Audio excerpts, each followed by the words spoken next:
Então vamos dar início, digamos assim, tivemos a sessão formal de abertura e agora vamos dar início propriamente aos trabalhos do Congresso e nada melhor para abrir do que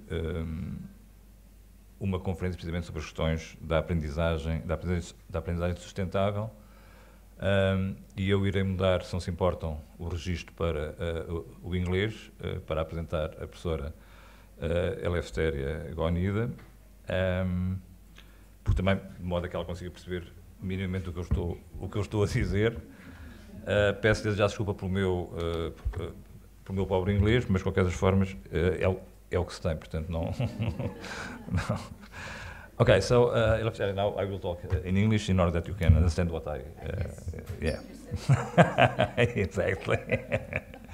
Okay, so Professor Eleftheria Gonida is Professor of Educational and Environmental Psychology at the Aristotle University of Thessaloniki. She is an international expert on motivation, on parenting, and more other topics in educational psychology, but mainly in motivation and metacognition. She was member of the early directive board.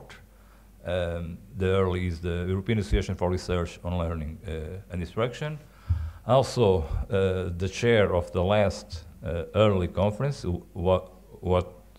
which was a huge success. So, but besides this interesting, and also as our rector said, Eleftheria is someone that makes things happen. So is why she is always busy.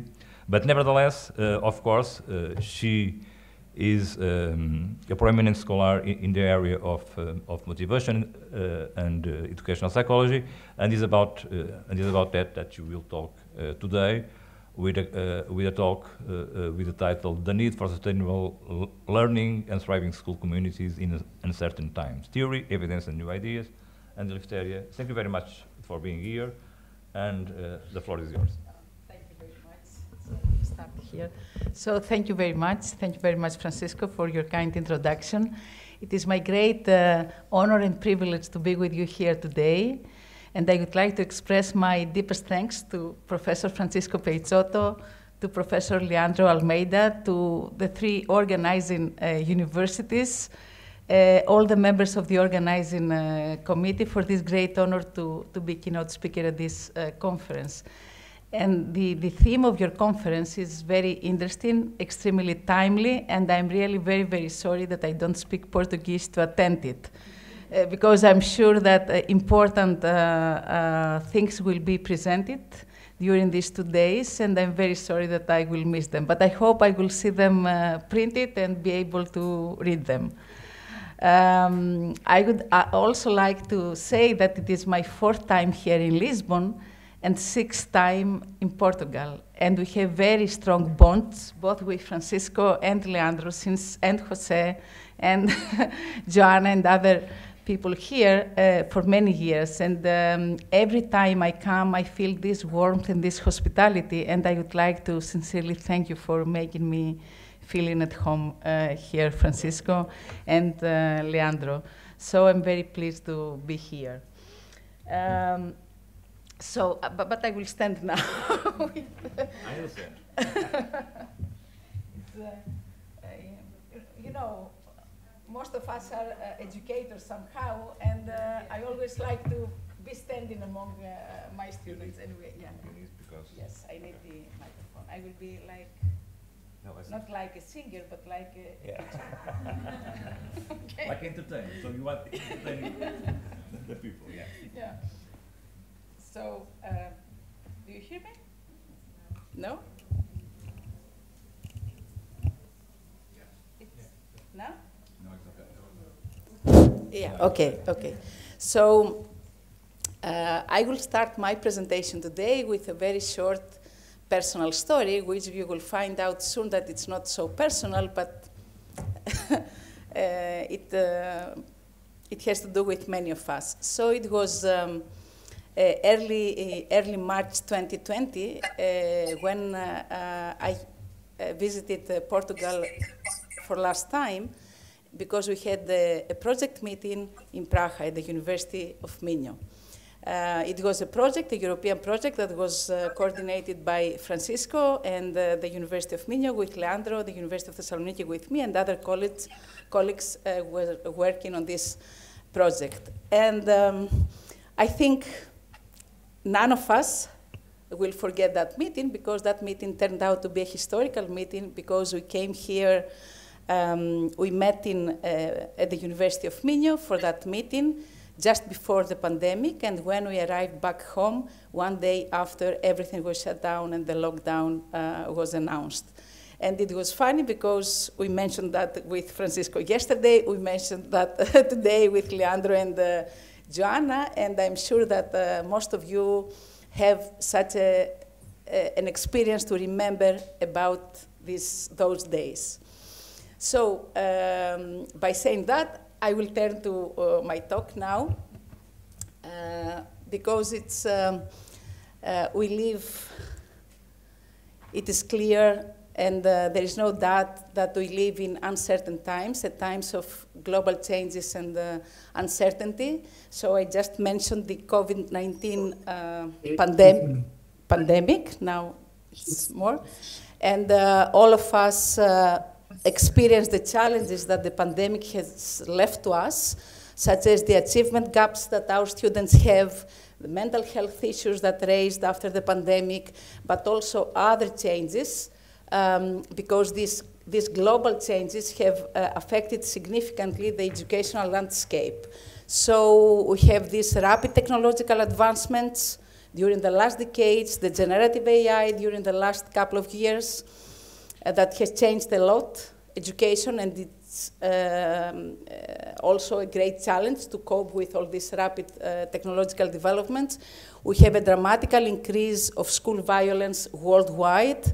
Our schools and our classrooms have become very diverse, and we need to offer equitable opportunities, let's say, to all students and to develop more inclusive societies.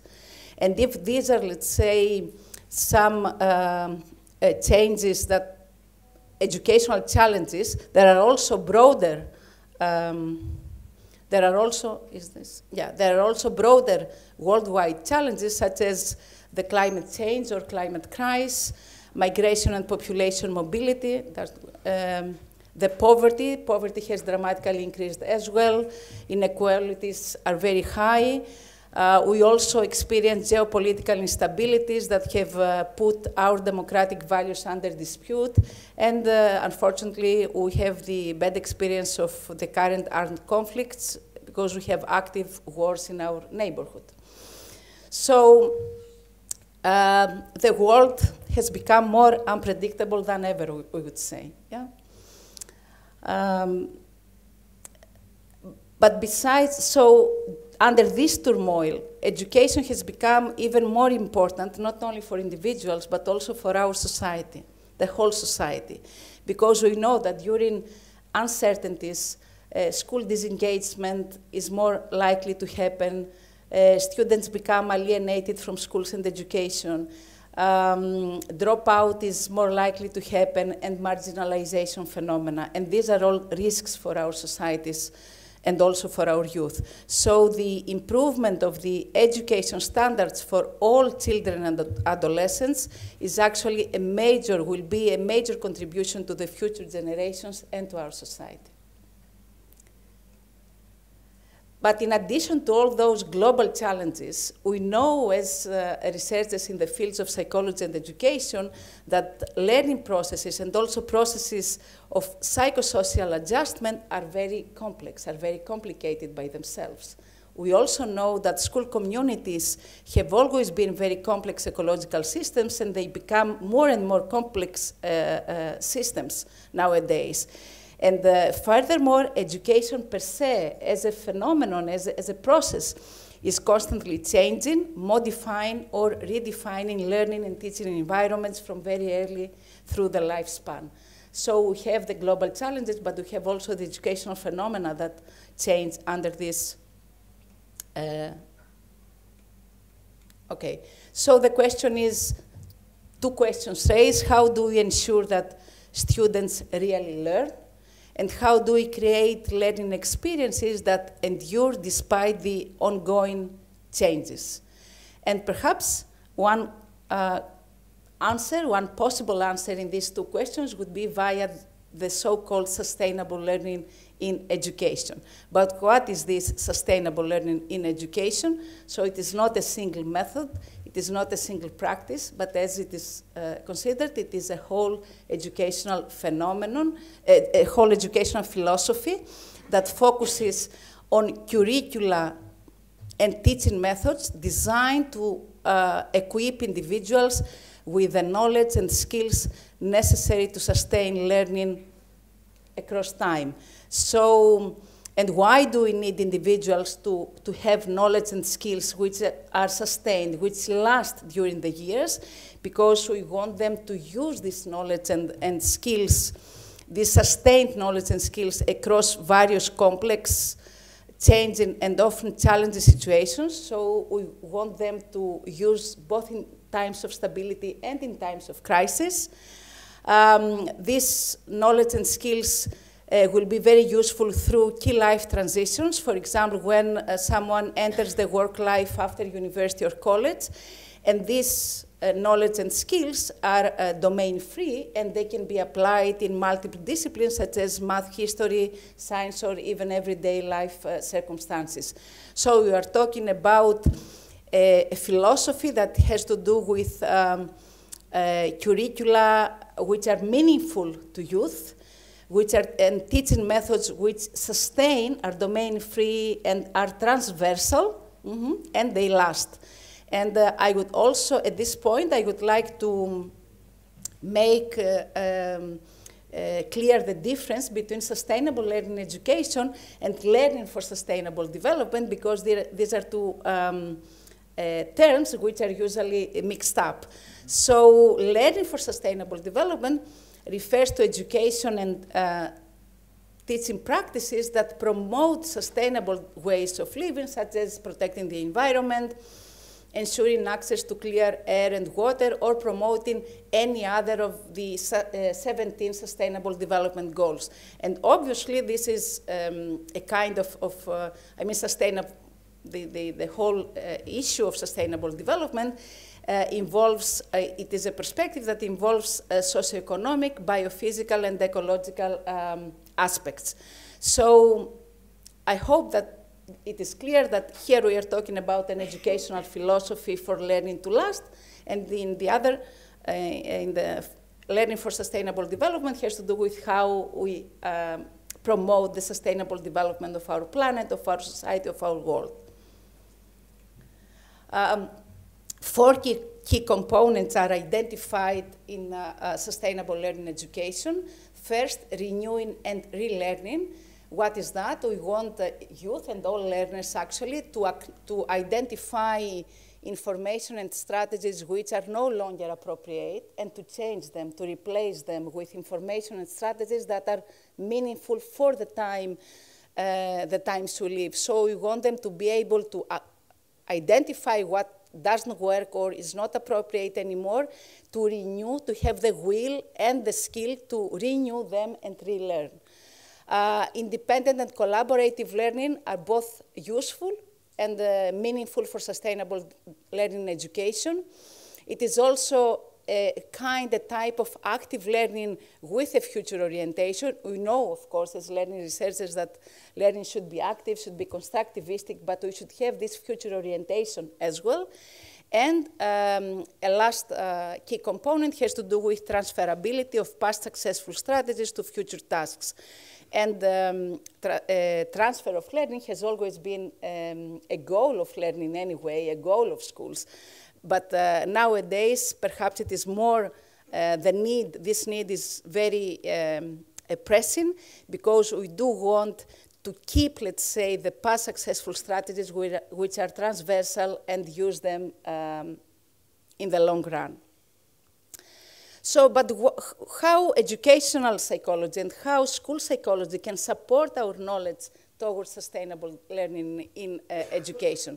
So there are many fields in educational psychology that can support the so-called sustainable learning education. So there is a lot of work on cognitive and metacognitive strategies. The field of self and co-regulated learning and behavior, motivation and emotion, including motivation and emotional regulation, positive self-perceptions, and we can add many, many other things such as goal setting, academic help-seeking, creativity and innovation, collaborative learning, digital skills, of course. So there are many different fields under the umbrella of educational psychology that are very useful in this, for sustainable learning education. So by saying this, I actually argue that this sustainable learning in education becomes by itself a resource of sustainability. And why is that? Because teaching durable learning skills and strategies and meaningful contexts is very important. So we want learners to acquire learning skills and strategies that last, and learn things that have meaning for them and value for them. Learning becomes, in this sense, resilient and responsive to global changes and transitions.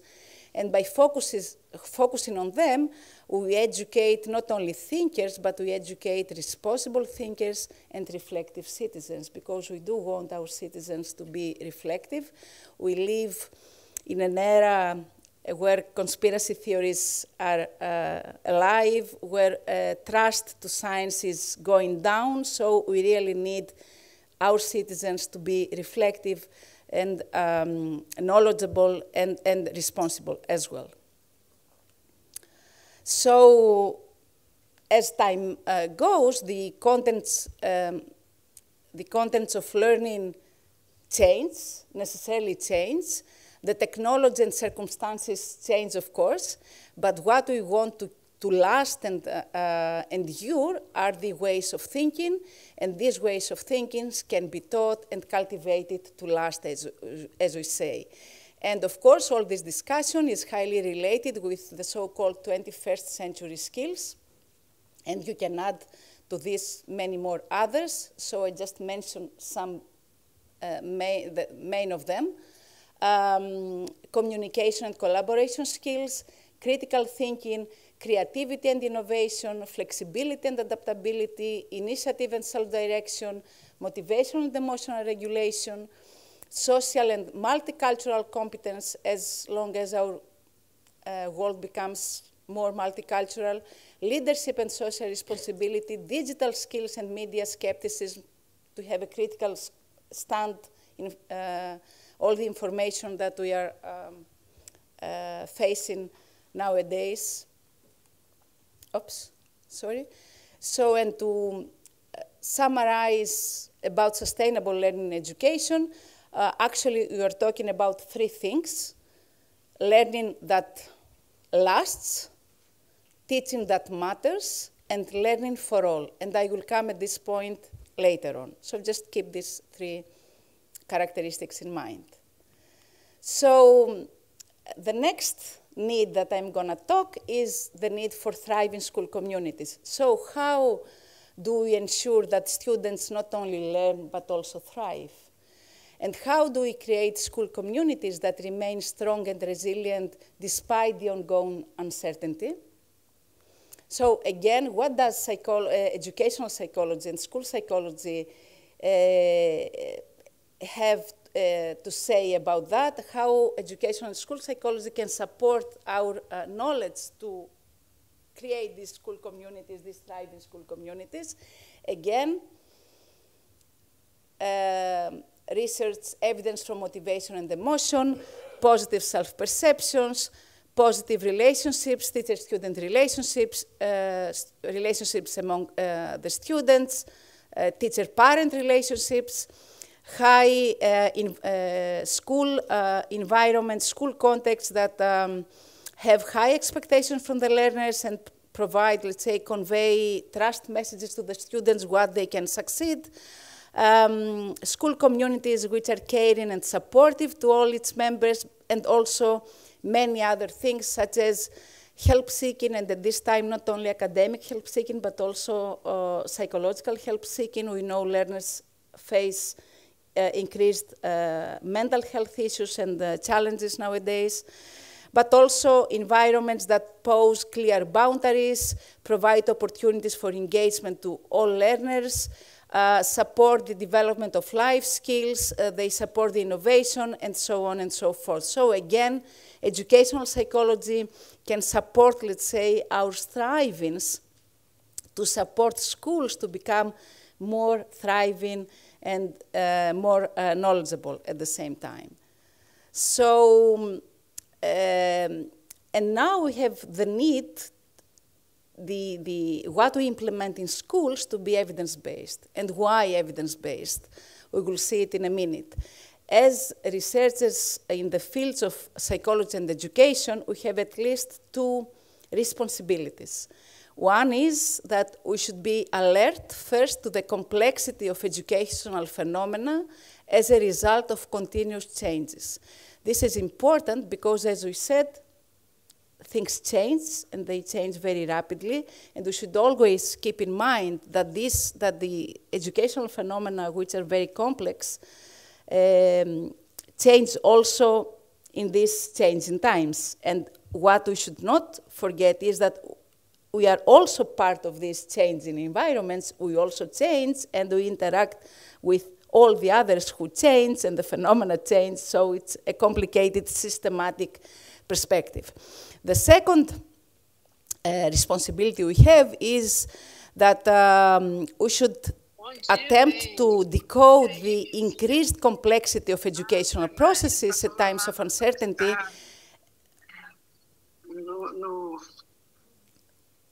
Yeah, it's okay. Sometimes it happens to all of us. We forget to turn off our microphone. So I was saying that the second responsibility we have is to attempt to strive to decode this increased complexity of educational processes at times to uncertainty, and to introduce evidence-based knowledge, practices, and reforms to educational policy makers.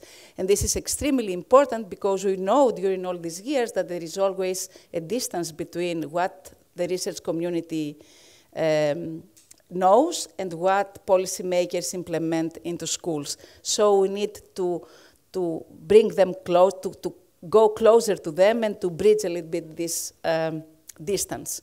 And why is that? Because actually evidence-based knowledge can provide some certainty, at least, to the uncertainty the schools and learning contexts face. At least we know what we know from empirical research, supports our knowledge what works best, what doesn't work, which improvements do we need to make. So, as I said, it may provide some certainty to this uncertainty that we all experience.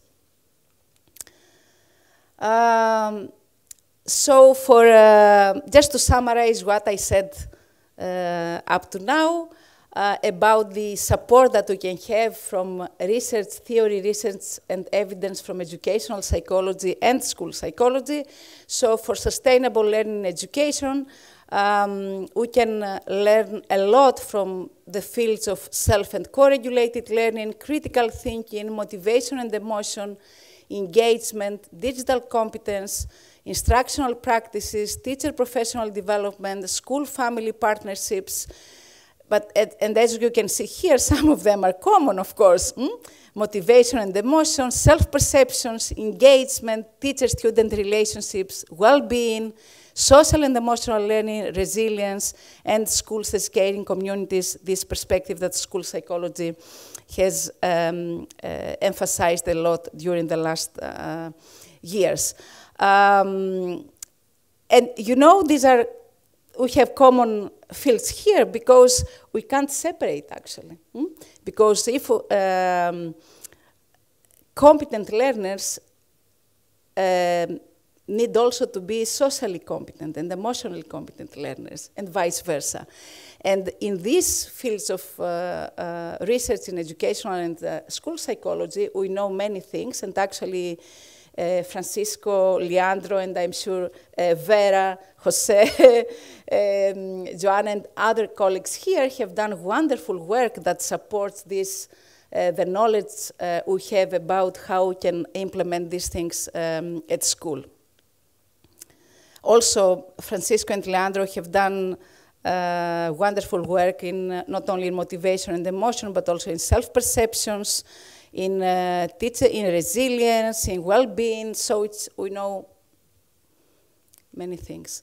But now, of course, I can't describe all these fields, but I will focus on motivation and emotion a little bit on self-regulated learning, because these are the fields, as Francisco said, that I have been working during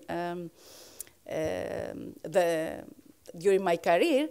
But not only because of that, but we do know that both motivation and emotion, as well as self-regulated learning, we know that they are highly affected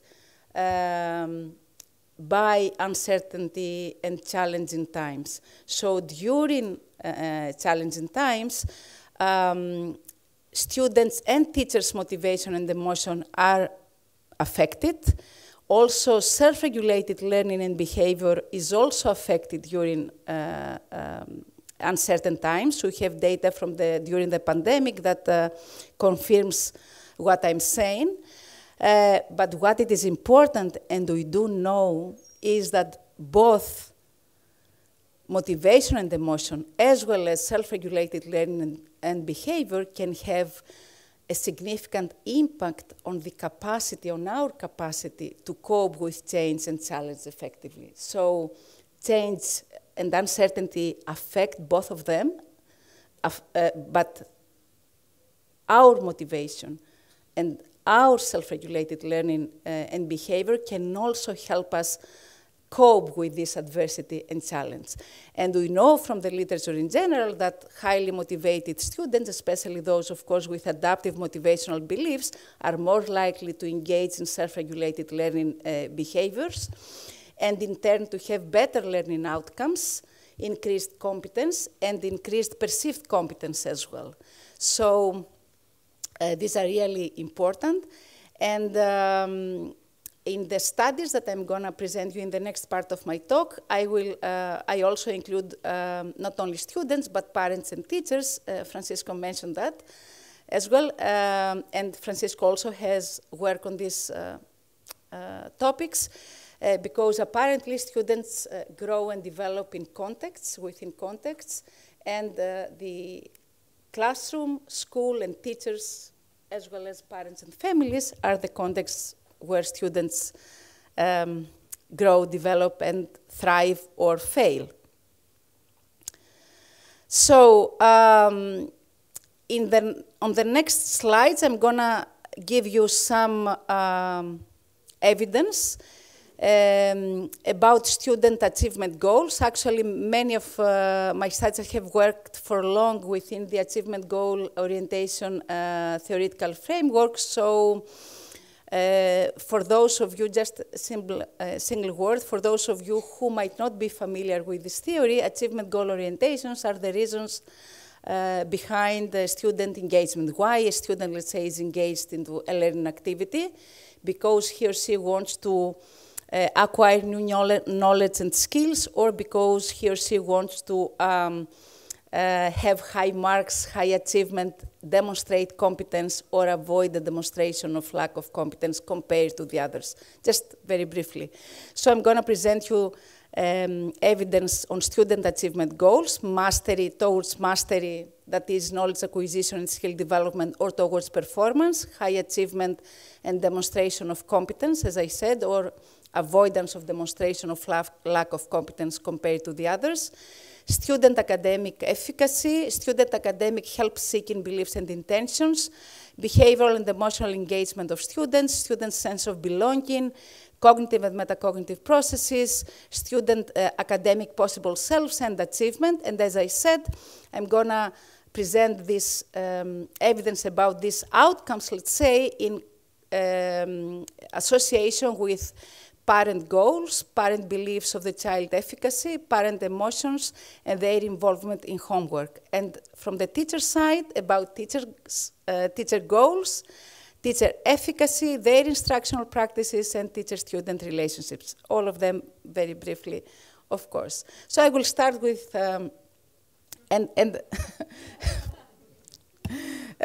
so instead of writing, I thought that perhaps I would give the models, but I will only tell you one thing from each model, okay? So in this study, we had adolescent students, and we examined, as you can see here, perceived parent and school goals, student goal orientations, and engagement. What you need to notice here is that how both behavioral and emotional engagement are predicted. The path towards, let's say, behavioral and emotional engagement is from student perceptions that their school emphasizes mastery. Somehow I can't manage this very well. So here, one path is that one, and the other path is that one.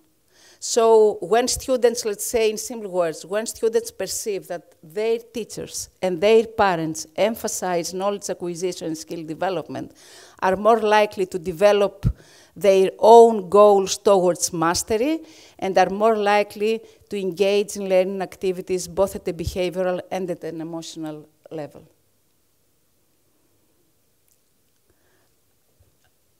In another study, which is related to the previous one, here we focused only on perceived parent goals, again, students' goal orientations and engagement, but we had 3 different grade groups, 7th graders, and 7th grade for our system is a very important grade because it's the transition year from elementary to secondary school. 9th and 11th grade. So, of course, you can see from a quick view that there are differences in the 3 grade levels, and this is important to know and important to take into account that we should not forget students' age and we should not forget students' grade level when we talk about these issues, because development matters and grade levels also matters. So what I would like you to see here again is that despite the differences in these 3 models, again, the path towards engagement in all 3 grades is that one, that from perceived parent mastery goal to students' mastery goal, and then to emotional and behavioral. Oh, I can't. It's, okay. Where is it? It's difficult. I know that it's difficult to, okay, to follow without the pointer, but anyway. So in the 3 grades, this has been the most consistent path towards engagement. In another study, where we examined as an outcome academic help-seeking beliefs and intentions, and this is an important self-regulated learning strategy, the social aspect of self-regulated learning, whether students ask for help when they are aware that they need help to proceed in a learning activity or in a school task. So again, we had 4 age groups here, 4th graders and 6th graders from elementary school, and 7th graders and, I can't help it. It's difficult for the audience. Yeah, it's not working. It's not working, that's why, okay. Okay, I'm sorry. I can use yes, I can use the mouse. Okay, I can sit now for to use the mouse. Okay, and then I will stand up again. So, yeah, can you hear? Yes, can you see now? Okay. So we had 4 grades here, as I said, 4th graders and 6th graders from elementary school, and 7th and 9th graders from junior high school. As you can see here, there are also differences in the 4 age groups, in the 4 groups of students, but again, and despite the differences, but again, help-seeking, our outcomes, positive help-seeking beliefs and intentions and negative help-seeking beliefs and intentions are predicted consistently in all 4 grades from students' mastery goals. Okay, here. There are differences in how, and these are interesting, this is interesting evidence how young children perceive and differentiate, let's say, how parents, the messages that they receive from their parents, whether they are towards mastery or performance. But this is an interesting discussion that we don't have time to make it, and they have to do with how children understand the concepts of ability and effort. But what we need for our discussion is that, again, this outcome is predicted by students' mastery goals. Now I'm gonna give you some other data from parents' involvement in students' homework. So here you can see 4 different types of involvement, how parents are involved in students' homework. I don't know how it is in Portugal and Brazil, but in Greece parents are involved a lot, not always, of course, with adaptive ways, and that's a problem. But this is worldwide. So you can see here parent autonomy, support and promotion of self-regulated learning, parent control, parent interference, which is an extreme controlling practice, and parent cognitive engagement, which is a kind of further empowerment of students with extracurricular activities, which, however, are associated with the school program. So our research questions had to do what predicts the way that parents are involved in students' homework. We examined parents' mastery and performance goals and parents' beliefs of child's efficacy. And what I didn't tell you here is that in this study, we had diets, parent-child diets. So this data come from parents, and this data come from their child. Okay? So again, you see here achievement in math and language. The path, it's interesting to see what is the path towards the final outcome. So parents who are mastery-oriented are more likely to support their child's autonomy and self-regulated learning. And then, in turn, their child is more likely to develop mastery goals, which is the only significant predictor of academic achievement. And we have also another interesting path here from parent beliefs of child's efficacy. So if a parent believes that his or her child is quite competent, he or she, the parent, is less likely to adopt and interfere in a very controlling way of involvement. He's more likely to adopt, let's say, to support his or her child cognitively. And you can see here that there is a negative path towards mastery, so the less interfering the parent, the more likely the student to be mastery-oriented. And again, the less interfering the parent, the most likely the student to have higher academic efficacy, him or herself. So parent beliefs for child's efficacy also matter both for student mastery and for student academic efficacy.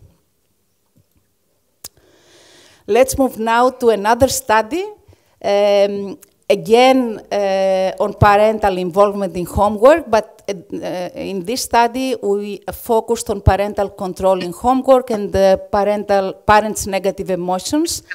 And we had longitudinal data, 4 waves of data collection, with 6 months in between each wave of data collection. And we implemented here CASP nonlinear models.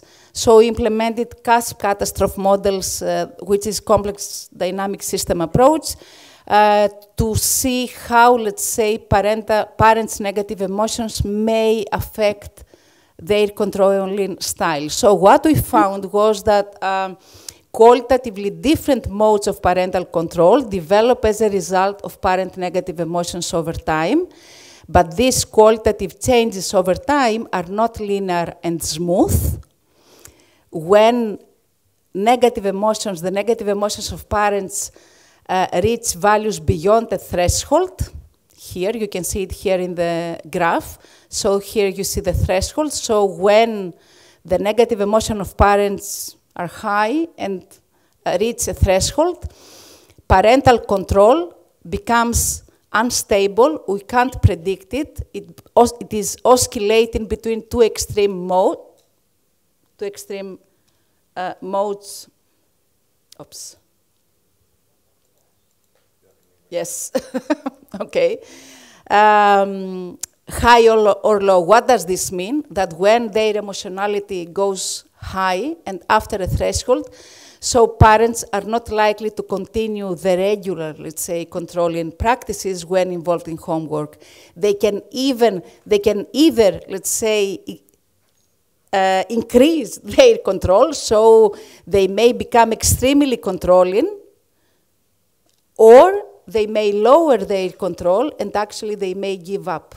So it is important for parents to know to regulate their emotions, not only during homework, of course, as we know.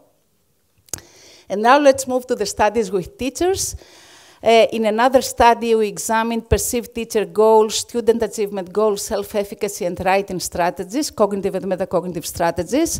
We implemented a person-centered approach here to analyze our data. So we identified latent profiles of students based on their achievement goals. And as predictors, we examined the student perceptions of their teachers' goals towards mastery or performance, approach or avoidance.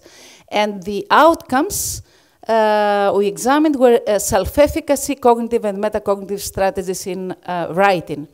So what you can see here, and we had students from junior and senior high school, a big sample, more than 2,000 students. So what you can see here is that in both junior and high school and the senior high school, 4 different latent profiles were identified. Some of them, the pattern is not very different, but perhaps you are wondering which was the most adaptive profile. So the most adaptive profile was the profile in both groups of students, so where we had high mastery goals and low performance approach and performance avoidance goals. So it was not enough for students to have high mastery goals. At the same time, they needed to have low performance goals. And if you are wondering also what predicted this adaptive profile, this profile was only predicted by teachers' mastery goals. And what I think is also interesting for you to know is how many students had this adaptive profile. Not many, as you can see. Yeah, not many. 12 out of 100 and almost 15 out of 100 in the senior high school.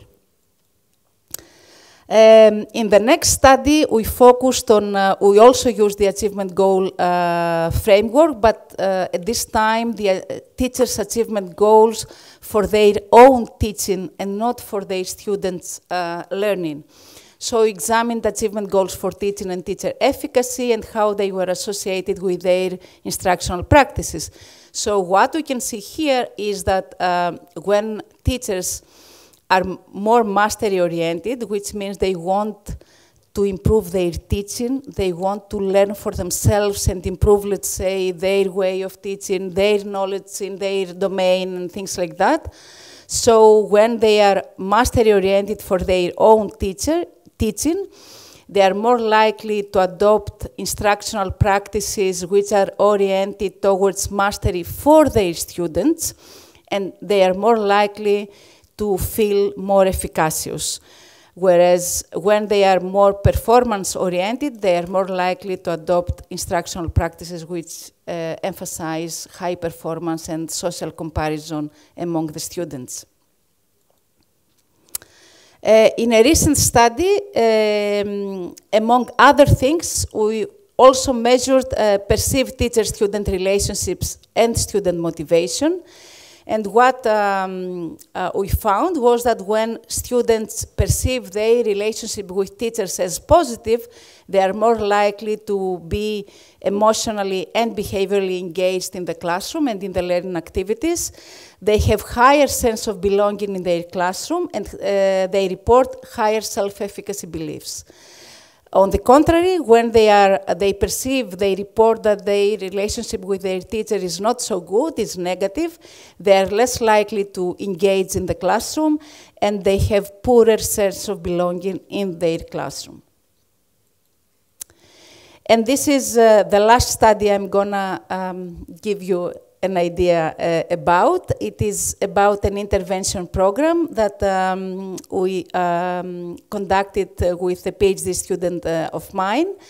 And the focus was on we worked actually with vocational high school students, and we used the possible selves paradigm. For those of you who are not familiar with what the possible selves are the representations that students have for their self in different domains, such as the academic, the career domain, the personal, the material self, things like that. So we focused on the academic possible selves and career possible selves which require academic skills. In vocational high school students, we implemented an in-class intervention that lasted 6 weeks. What we found was that students enhanced their efficacy beliefs regarding the attainment of their possible selves, so they felt that they were more competent to pursue their possible selves and achieve them. And what was extremely important is that they did not only feel more competent, but they generated more strategies to attain the so-called hoped-for academic selves and avoid their feared ones. And this is extremely important because what we know from the literature, it is not enough to have, let's say, a possible self, but it is extremely important also to have plans, to have strategies how to pursue that self. And that, in that sense, the program was very successful. So to summarize, what are the main findings that we talked about, and which are, let's say, some recommendations for practice based on these studies? So what about parents?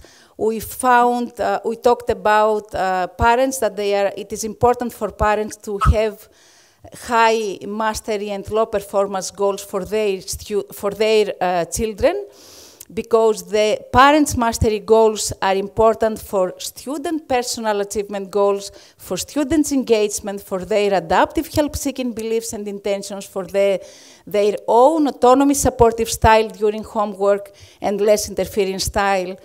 What else? We found that parent beliefs about their child's efficacy are also important because they predict the child's own efficacy beliefs, and also they are related with more adaptive homework involvement. We also know that, found that parent emotionality is very important.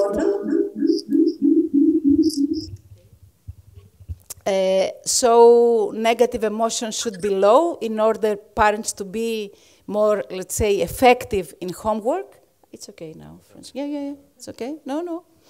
And as far as the involvement types, the autonomy support and promotion of self-regulated learning is the most adaptive one, whereas parents should learn to be less controlling and less interfering, because the way they are involved in their children's homework affects their child's own goal orientations and their achievement. What about teachers? Again, the teachers should be mastery-oriented first for their own teaching, because this matters for their own efficacy beliefs and their instructional practices. But they also, it's important also for teachers to have high mastery goals for their students' learning, and to develop, let's say, a culture in their classroom towards mastery and minimize social comparison, because this is also important for students to develop their own mastery goals, to be more engaged, and to use cognitive and metacognitive strategies more. Teacher efficacy is important for them to adopt adaptive instructional practices such as those which are mastery-oriented. And of course, teacher-student relationships are also important for students' sense of belonging, for self-efficacy beliefs, and for their engagement. And for students, we know that it is important for them to develop high mastery goals, because students who are mastery-oriented are more likely to be engaged, to use cognitive and metacognitive strategies and adaptive help-seeking beliefs and intentions. But high mastery goals are not enough, at least to our context. It is important at the same time to have low performance goals. So it seems that the high mastery goals work as a protective factor when performance goals are low. And also, if we want to, it seems that if we encourage and if we organize, let's say, programs that support students' academic possible selves, it works well. As I told you, we implemented this program to vocational high school students, and we know that vocational students have a more vulnerable motivational profile, so it is important for them to encourage to vision themselves, let's say, also in the academic sphere, because sometimes they don't do it. Many times, actually, they don't do it.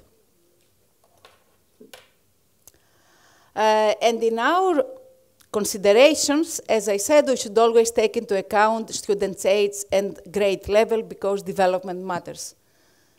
Am I okay with my time, Francisco? Yes, thank you, thank you. Now I think I can stand again. So up to now we talked about, let's say, regular, typical classrooms and regular students. But does one size fit all? Do we know that what we talked about fits to all other groups of students that might face challenges? So what about students at risk who experience more challenges? And who are those students at risk? We know that actually the number of students who face challenges in the school environment has increased during the last decades for many reasons that we mentioned them earlier. And why? Which are the risks they face?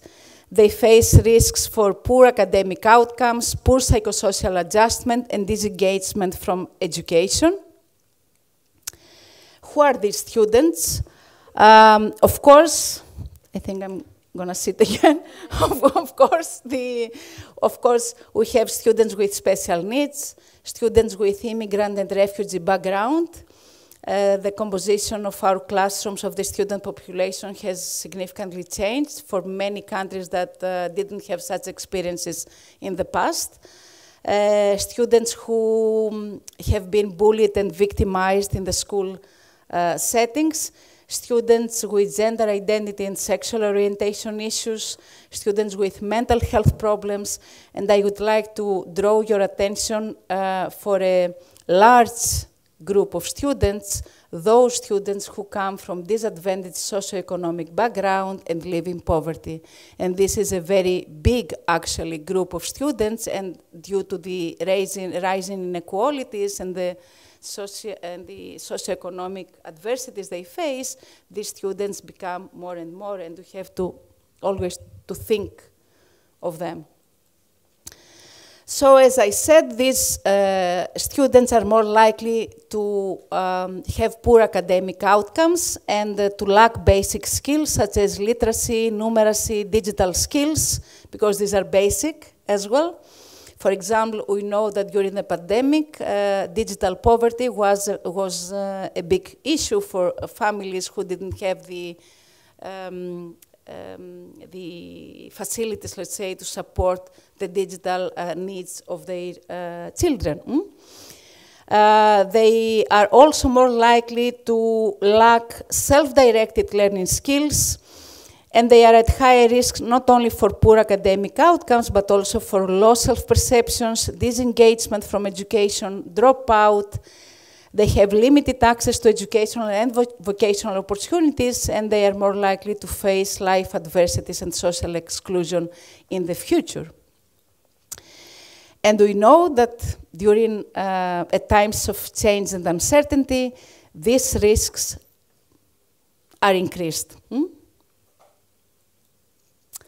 So what we need and we have to do, we must do and we should do is to empower all those students, all students actually, including the most vulnerable ones, like those that I just mentioned, with the aim of sustainable learning and education. Here it comes again, better adaptation to school, school engagement and promotion of their mental health and resilience to cope with adversity and challenge. And after all, to empower all students, including the most those at risk, is an issue, is a matter of equity in education. Because all students, regardless of background or any other barrier, should be given a fair chance to reach their full potential. It is not easy. It is much easier to say and talk about it. It is not easy to implement it, but we as educational, as researchers, should do our best to support the schools and the teachers.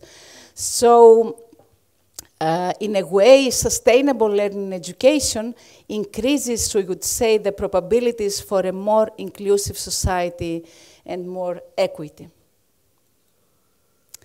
So, up to now, we talked about the need for sustainable learning, and we discussed about that. We talked about the need for thriving and inclusive school communities, which means both of them emphasize the need for optimal learning environments that promote all students' academic and social development, and as well as their sense of belonging, their well-being, and thriving.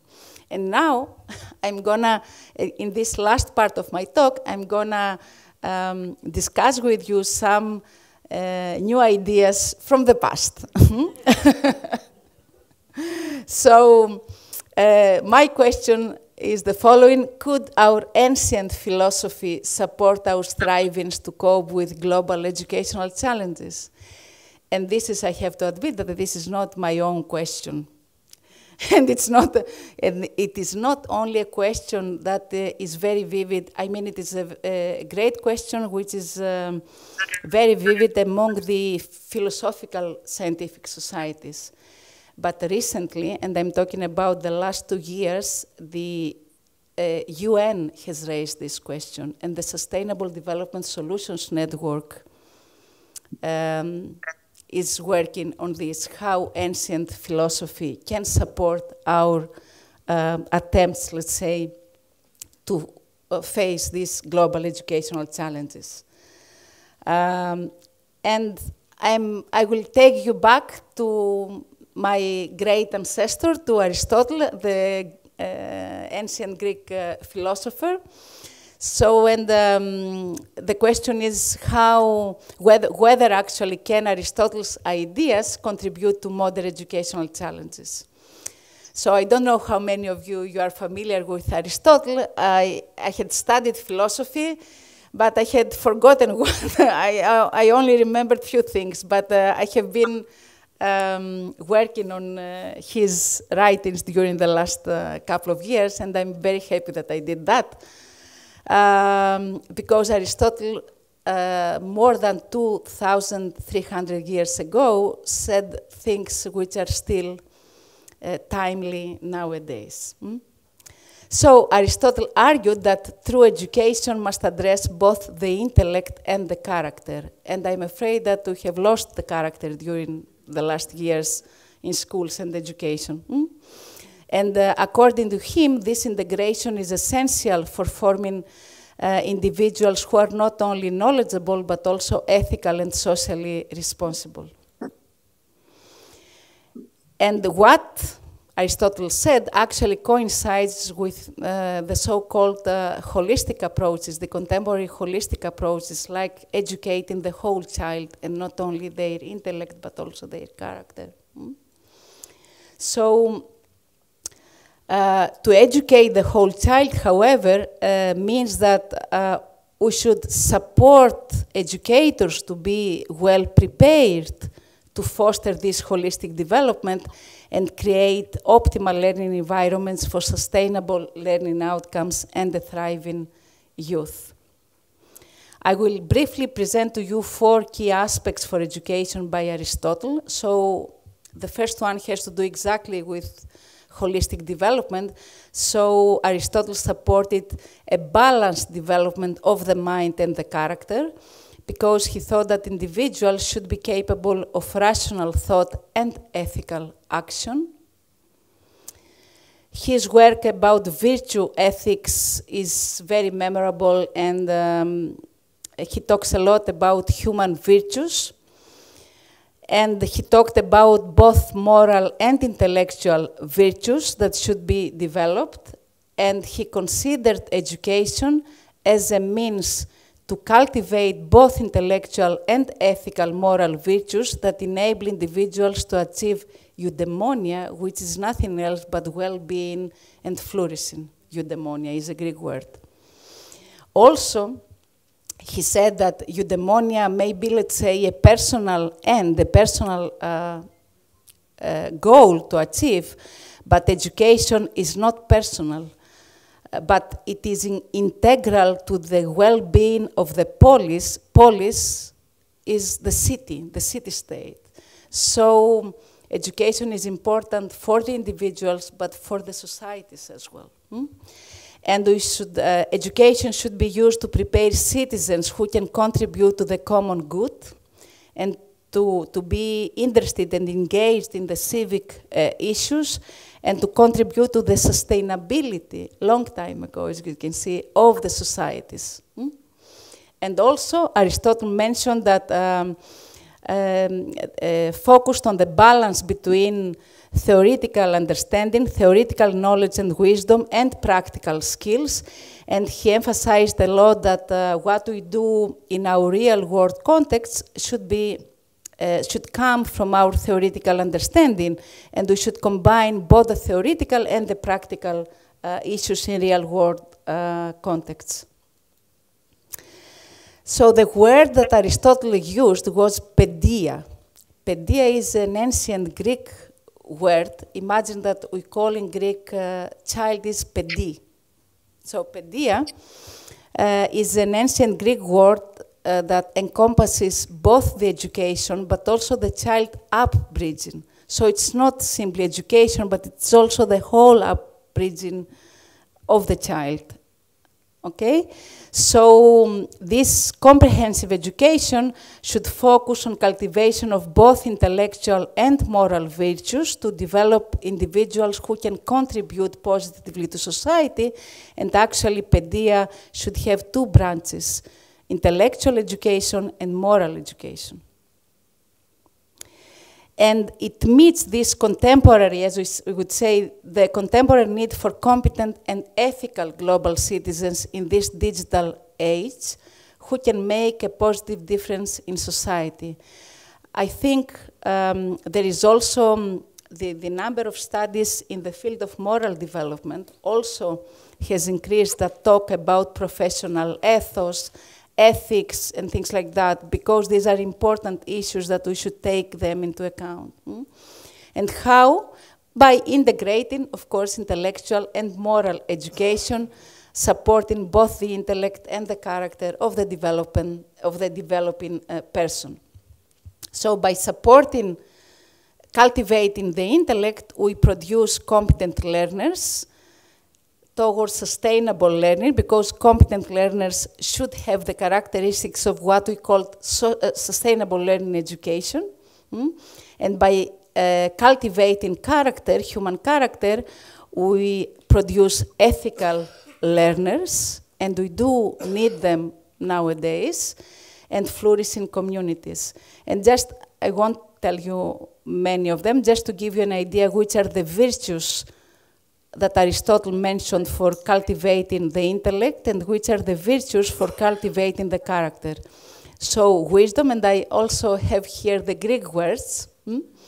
Wisdom, Sophia. I know that you have the name Sophia, so it's also one of my two names. So Sophia means wisdom, okay? Scientific knowledge, episteme, and we have epistemic beliefs, epistemic emotions, and have to do with scientific knowledge. Practical wisdom, phronesis, to be able to apply, to implement in real life settings important things, and art of skill, techni, which is exactly to implement, to make the practical intelligence, we would say. And to cultivate character, we need integrity, arete. We need respect. I think you will agree with me that we see lack of respect in school communities, more and more. We have, I'm always astonished when I listen to young kids, when they bully someone or they do something bad to someone else, and when you ask him or her, why did you do it, and then they say, just for fun. I mean, is there an explanation here? Yeah? Temperance, sophrosine, justice, δικαιοσύνη, and courage, Andrea. For example, you can think of courage. I mean, there are so many bystanders in bullying incidents, and none of them talks or supports the victim.